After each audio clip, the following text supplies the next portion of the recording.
and welcome to the latest updates on the world's hot issues on News Horizon's YouTube channel. Right here, we have the detailed information on the urgent government official statement from Israel. They believe that the conflict between the armed Palestinian group, Hamas, and their country is unlikely to end soon. According to official data, this ongoing conflict has claimed the lives of over 3,700 Palestinians and 1,400 Israelis. Currently, Israel's emergency government does not have a designated minister.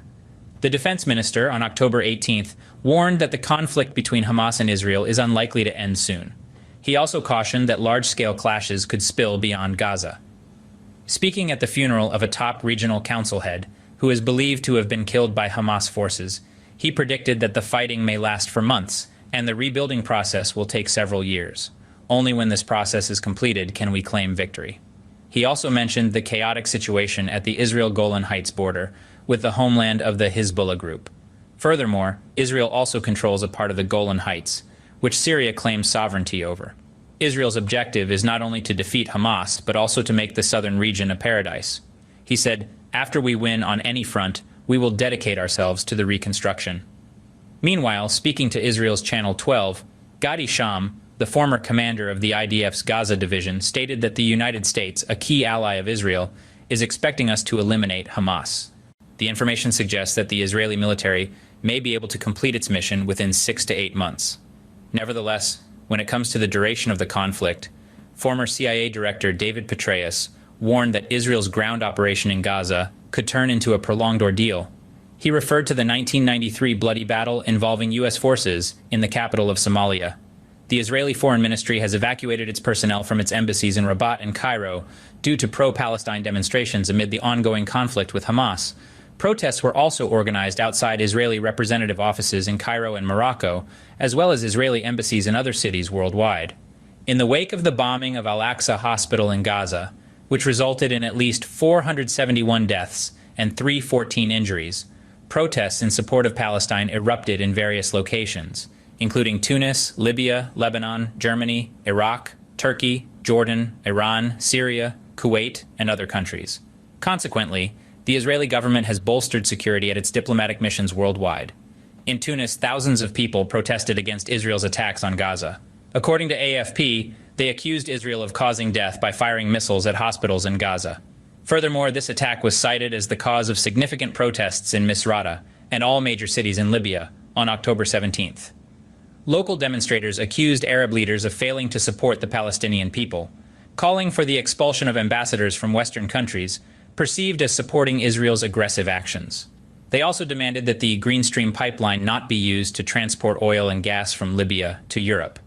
As per the Israeli military and Prime Minister Benjamin Netanyahu, the hospital was struck by Palestinian militants' missiles, which went off course. The international community continues to call for the creation of conditions to allow humanitarian aid to enter Gaza through the Rafah border crossing in Egypt. Filippo Grandi warns that any escalation in military operations in the Gaza Strip is a disaster for the local population. Speaking to the press, Mr. Grandi emphasized that every increase in tension and military activities would be a catastrophe for the people in the Gaza Strip. Simultaneously, he raised concerns about the potential consequences of the conflict between Israel and the Hamas Islamic movement, which controls the Gaza Strip. He believes it could escalate to unforeseeable proportions in the surrounding regions. On the same day, October 20th, the UN's Deputy Secretary General responsible for humanitarian affairs and emergency relief, Martin Gitt, announced that the first relief shipment to Gaza through the Rafah border crossing with Egypt would take place in the coming days. He stated, "We are in active negotiations with relevant parties to ensure that relief operations in Gaza can commence as soon as possible. The first distribution phase will begin tomorrow or shortly thereafter. Currently, essential humanitarian aid supplies from the international community are queuing up on the Egyptian side, waiting to enter Gaza. The people of Palestine in this area are in urgent need of clean water and food." On October 20th, Hamas released 2 American hostages, Judith and Natalie Rainon, a mother and daughter. They had been abducted by Hamas during an attack in southern Israel on October 7th. They are the first hostages to be released, and their release has been confirmed by both sides. Hamas had initially taken around 200 hostages during the attack in Israel. Netanyahu, in a statement, said, "2 of the kidnapped individuals are now in our home. We will not relent in our efforts to bring back all those who have been kidnapped or gone missing. At the same time, we will continue to fight until we achieve victory. Israel has been mobilizing tanks and troops near the Gaza Strip in preparation for a planned ground offensive. According to Palestinian officials, Israeli airstrikes on Gaza since October 1st have resulted in the deaths of at least 4,137 Palestinians and forced over 1 million people to flee. Speaking before a parliamentary committee, Israel's defense minister, Joab G., stated, "The achievement of our goals will not be swift or easy. We will overthrow Hamas. We will dismantle their military infrastructure and the regime. It's a phase that won't be easy. It will come at a cost." He added that the next phase would be longer, but aimed at achieving a completely different security situation with no threats to Israel from Gaza. Not a day, not a week, and regrettably, not a month. Regarding the release of the 2 American hostages, Abu, spokesperson of the Hamas armed wing, the Izz ad-Din al-Qassam brigades, stated that the hostages were released in response to the mediation efforts of Qatar for humanitarian reasons, and to demonstrate that the statements made by President Joe Biden and the U.S. government are baseless. Nonetheless, violence continues in the Gaza Strip, where Palestinian sources report that Israeli planes carried out an attack on 6 houses in northern Gaza on the early morning of October 21st, resulting in at least 8 Palestinians killed and 45 injured. Israel has attacked the Holy Porous Church in the city of Gaza, where hundreds of people of Christian and Muslim faiths were seeking refuge. Prior to the attack, Israel had requested the evacuation of civilians from the northern half of the Gaza Strip, including the city of Gaza. Many people have not left due to fears of losing everything and having no safe place to go, as the southern areas are also under attack. When asked if Israel has adhered to the laws of war in its response, U.S. Secretary of State Antony Blinken reiterated Israel's right to self-defense. He emphasized that it is essential for all actions to be in accordance with international law, humanitarian law, and the laws of war. It will take time to assess the conduct of these operations, but from the U.S. perspective, it remains important. The United Nations Office for Humanitarian Affairs reported that more than 140,000 homes in Gaza, nearly 1/3 of the total, have been damaged, with almost 13,000 homes completely destroyed. The international community is focusing on delivering aid to Gaza through a non-Israeli controlled access point, the Rafah border crossing managed by Egypt. President Biden expects that aid trucks will reach Gaza within 24 to 48 hours.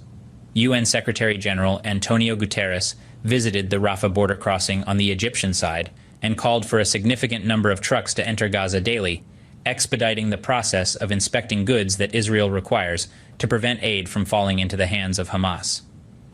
Despite growing concerns about the difficult situation of civilians in Gaza, key Western leaders have expressed support for Israel's campaign against Hamas. However, many Muslim-majority nations have called for an immediate ceasefire. Most recently, U.S. President Joe Biden suggested that Israel should delay its ground campaign into Gaza until more hostages are released. He confirmed that 2 American citizens had been released after Qatar mediated talks with Hamas, ending their 14-day captivity. These 2 individuals, a mother and her daughter, will soon reunite with their family and receive support from the U.S. government for their recovery. The Prime Minister's Office of Israel stated that Natalie Rainan, 17 years old, and her mother Judith, 59 years old, were transferred through the Rafah border crossing into Egypt, where they met with Israeli security forces. They were then taken to an Israeli military base to reunite with their relatives. The White House spokesperson Ben Labo explained that President Biden's remarks about the hostages in Gaza were made in response to a question from a reporter, amidst the noise of airplane engines as he boarded Air Force One. According to Labo, the president did not hear the full question and did not provide further comment. Meanwhile, it has been reported that the U.S. and European governments are pressuring Israel to postpone its ground offensive in Gaza to allow more time for secret negotiations to secure the release of hostages held by Hamas. These negotiations are mediated by Qatar and are considered fragile and at risk of failure. There are indications that Hamas may be willing to release some civilian hostages without requiring Israel to release any prisoners in return. Under pressure from the United States, Israel has agreed to postpone a large-scale military operation.